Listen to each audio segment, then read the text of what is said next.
The Auto 1886 is based in what we call Neo-Victorian London, and we coined that term because we needed to separate ourselves from what people would assume of that era. And Neo-Victorian is really new Victorian for us, and new meant that we were going to instill new things in there, new stories and new technology.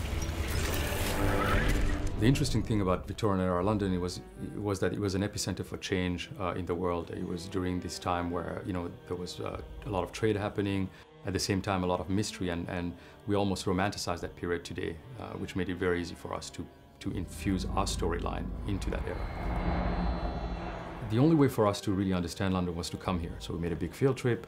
We brought in about 20 people, artists, producers, designers, because I really wanted them to understand what London meant. We took a lot of reference from places like Whitechapel, Mayfair, Westminster, all places that are depicted in the game, and also the texture of London, cobblestones, bricks, the way architecture is. We took about 37,000 pictures, video footage, about 150 gigabytes of data really that we went back with to the studio, and that's what we built, what the reference we built to rebuild London the way we saw it.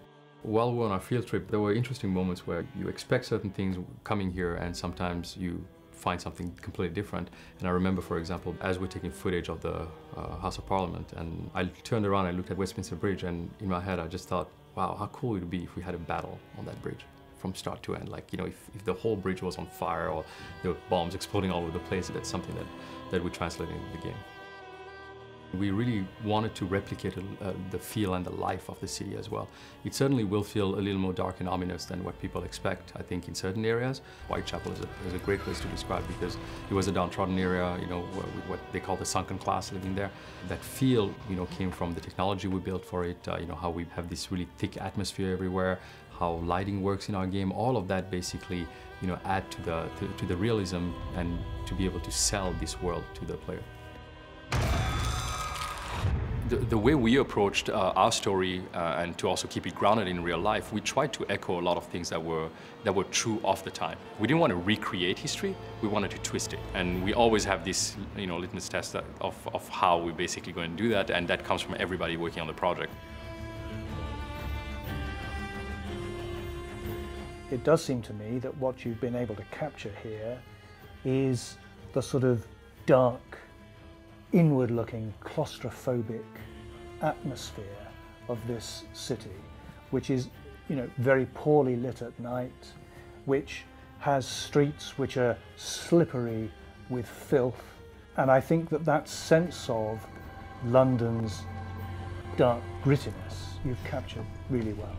What we've tried to do in the Auto, of course, the way we're representing this uprising is probably a little bit more prominent than what it was at the time. We have a rebellion rising, an actual organized, underworld, basically, taking up arms against the government. But in reality, there was real uprising, there was change, there was a big movement that happened into the 20th century. Yes, which you see in outbreaks of rioting over a variety of issues during the 19th century. Sometimes over the way the police are policing the city, often over politics. And so you've got a sense where London is, as it were, a city to some extent, at certain moments in time, a city on the edge, where it appeared at war with itself.